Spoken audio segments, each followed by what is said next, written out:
Hello everyone and welcome to my BNB Nation official channel. I hope everyone is having a wonderful day.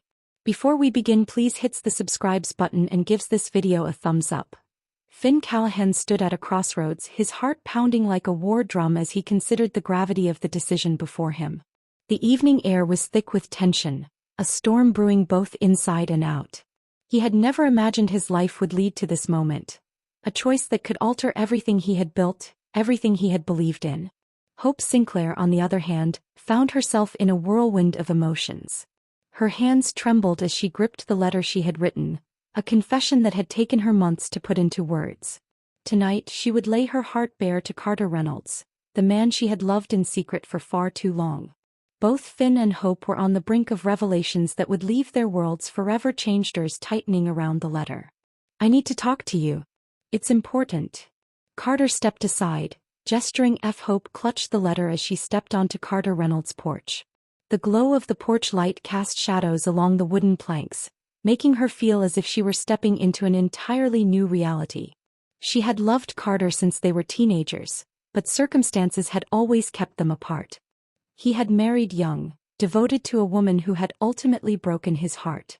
Now years later they were both free, but was it too late? Her heart thundered as she knocked. Moments later the door swung open and Carter stood before her, his expression shifting from surprise to warmth. "Hope, what are you doing here?" She swallowed hard, her finger hurt to come in. The weight of her confession pressed against her chest. Would he welcome her truth, or would she lose him forever? While Ridge and Eric are at Forrester, Brooke informs him that they belong in the design office. "Similarly, you are more than welcome in our home. Forget about Taylor." Brooke is unconcerned with being named CEO. She'll relinquish it. Daphne and Zend are in the dressing room, and they are wondering why Ridge has returned to the office and what he wants.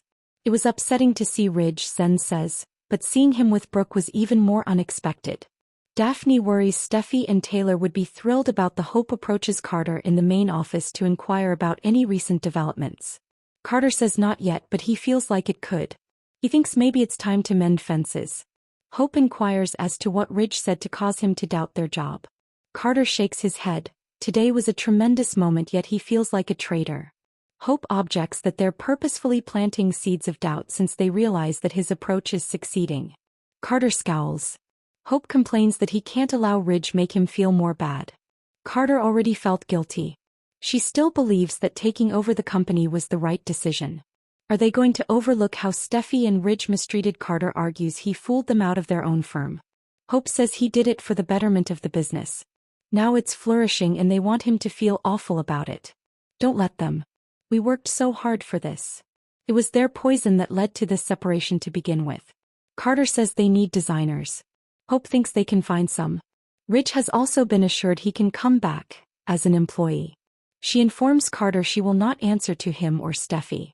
Never again. At the Forrester estate, Steffi and Taylor worry if Ridge ended up at Forrester. Steffi gets a text from Finn and informs her mother he's working another double. She was hoping he'd come home tonight as they haven't truly bonded since their anniversary. Taylor remarks that he's dedicated and never lets her down. Steffi smiles. They go over Steffi being like her granny. Steffi thinks Hope brings it out on her. She's gone full Logan, exactly like Brooke. Steffi feels she can face anything with Finn by her side, including following orders from Hope briefly. Suddenly, Steffi gets a call from Daphne and Zend, who report that Ridge is at Forrester, behind closed doors with Brooke.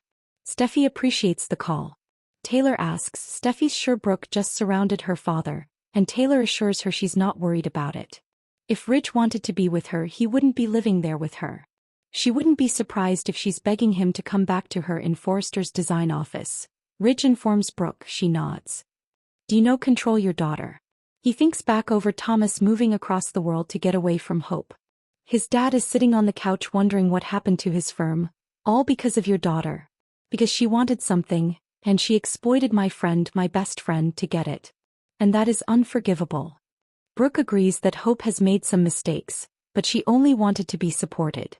Ridge argues that Carter knows it's bad, Brooke knows it's wrong, the only person who doesn't is her daughter. Brooke proclaims she wants to repair this. Ridge says the person who needs to listen is her daughter. She has to learn that it's wrong to steal from people and it needs to stop. Brooke shakes her head. In the main office, Hope assures Carter things are better than they used to be. Carter tells her that when he was in law school he realized that winning wasn't enough. It's how you do it that counted. They had excellent and honest motives, but it came at a cost.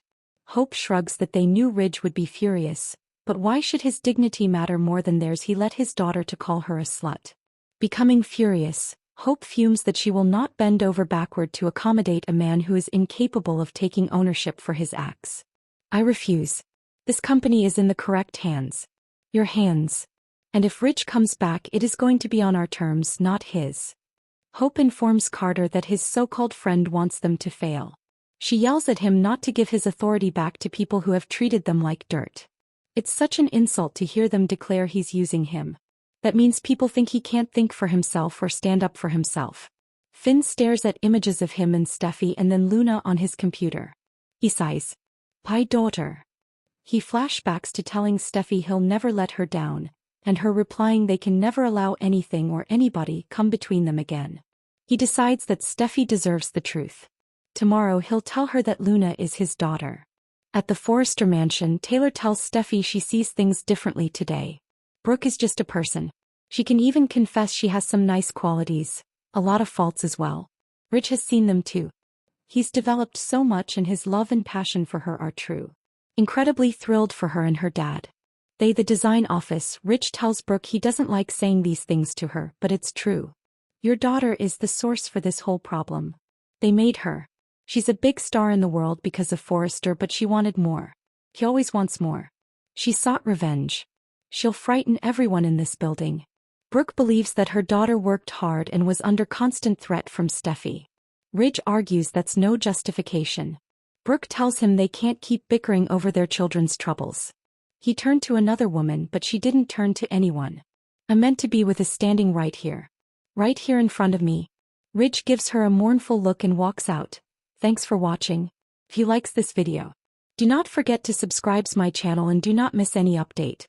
The CBS soap vet posted a video of herself seated in a chair as one of the soap's makeup artists got her all glammed up.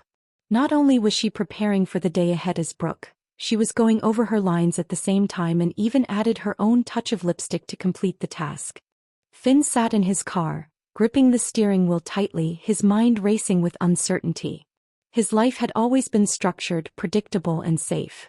He prided himself on making rational decisions, never allowing emotions to cloud his judgment. But now he faced the most difficult choice of his life. One that could change everything. For years, Finn had worked tirelessly as a doctor, dedicating himself to his patients and his career. He had built a life of stability with his wife, but lately cracks had begun to show. He couldn't shake the feeling that something was missing, that the path he was on wasn't entirely his own. And then there was her, Hope. Hope Logan had always been someone Finn admired from a distance. She was kind, compassionate, and had a way of making everyone around her feel seen. But he had never imagined that their paths would become so intertwined, that she would become the catalyst for his internal turmoil. It started innocently enough. A conversation here, a shared laugh there. But soon Finn found himself drawn to her in ways he couldn't explain. Their connection felt effortless, natural,